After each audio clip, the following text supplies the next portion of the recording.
Last talk before lunch, you beauty, always a good one. I'm taking a slightly different approach to the talk about data, mainly because I was just trying to reflect on the last day and a half of so many of the things that we've heard and come across. My friend Ian Jarrett of the Queensland Consumers Association, with whom I've worked for quite a number of years, his words always echo in my mind. It doesn't matter whatever we do in our industry, the customer always pays.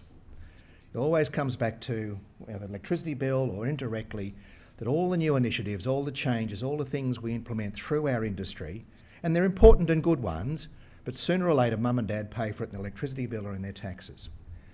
So it's important for us when we look at change and look forward at the things that are happening in our industry, that occasionally it's just useful to put the black hat on and not say it's a bad idea, but just test it against a whole bunch of things because we're paying, including the concept of value.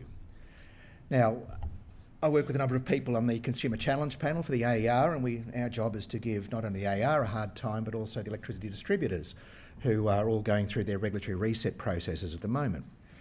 And there are two questions that feature very much whenever the utilities are looking at investment, significant investment in IT or business change. And we ask two things. The first thing is to focus on the return on the value of that investment. We ask, okay, sounds good, and of course you get the generic answer, oh, the network will run better, customer service will be great, all that sort of thing. But sooner or later you have to drill down and say, show me the money. As best you can, tell me why we're better off and why bills will be lower, why service will be perceptibly better, using Mark's concept of what is the indicators. Let's back away from generic, it will be good, and go as far as we can. And I've got to tell you, I've sort of missed that in these last 2 days. I said to Violette in the panel yesterday, I said there was one person missing in that panel after we got told how good all the CDR work will be, was the person who's paying for it, saying, this is really keen and I love it and I'm prepared to pay for it.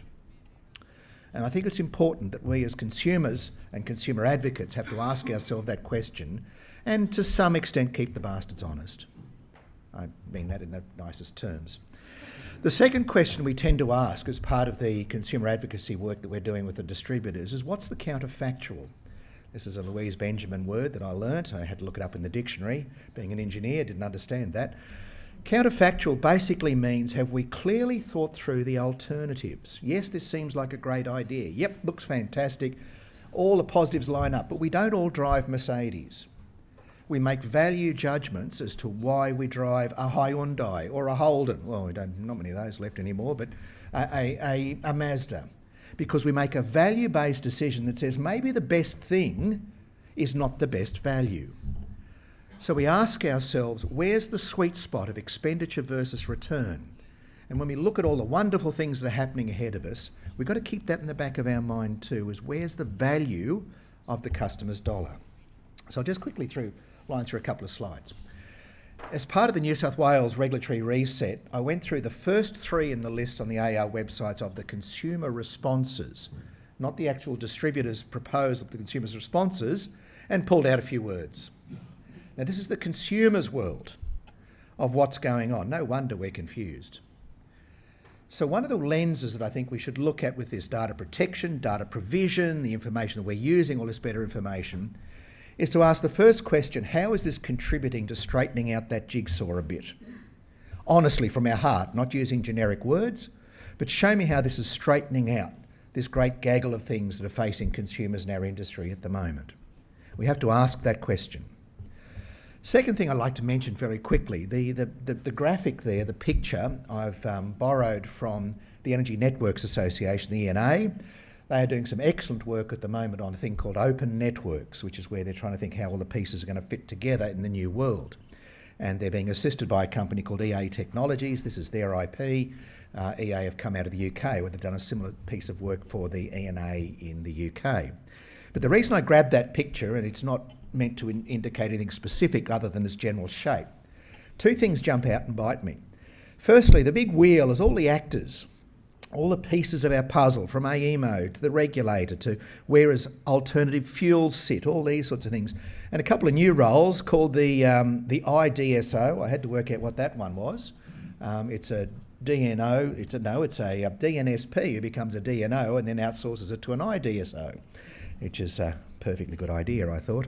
The other piece, so all those various pieces of the puzzle have their own data. And there's stuff missing. My Fronius inverter from my solar inverter is publishing every 5 minutes my household consumption, my solar performance and everything out to the Fronius website that I can see on my phone. But they've got that data. It's out there and it'll be interesting to see. And I'll have to ask the work we saw in the presentation before lunch or before morning tea, where all that data is being fed into the process. But there's a truckload of information out there, all floating around in different regimes. Second thing is, all these different people are competing for the same slice of the customer dollar. I've yet to find a customer who's prepared to pay a lot more for what their current services that they receive. So as we introduce new pieces to the puzzle and new tasks, we have to ask the question, how's that being funded?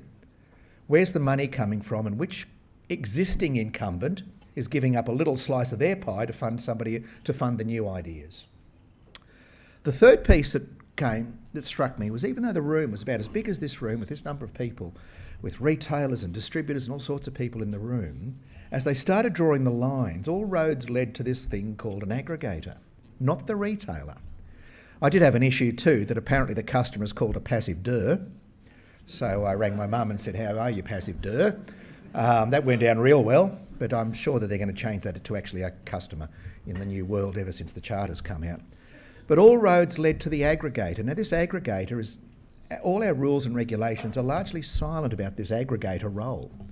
We don't have you look at SAPN, they've got all these VPPs occurring through aggregators, but there is no contractual arrangement between a VPP and the distributor. It's with the customer.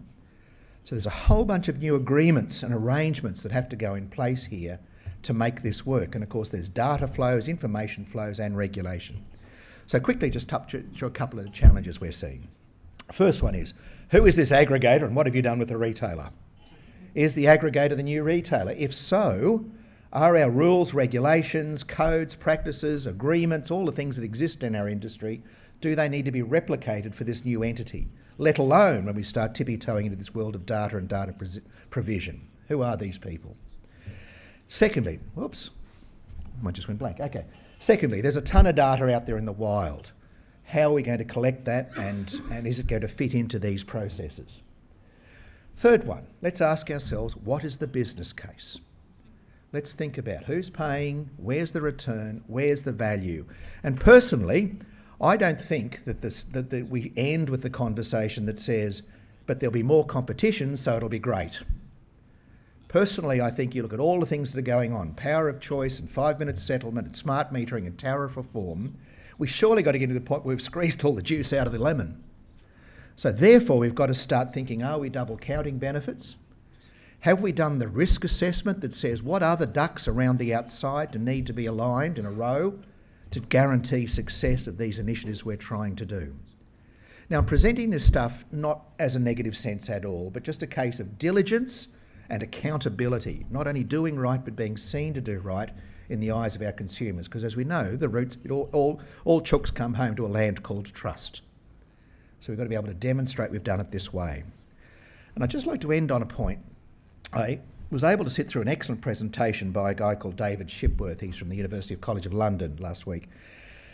And his talk was titled, What Happens When the Value of the Data to Others is Greater Than the Value of the Data to the customer or the data owner. Well, it was a bit classier title than that, but that's how I remember it to be. And his issue was, to do a Google search, Google on our phone costs Google to present about $100.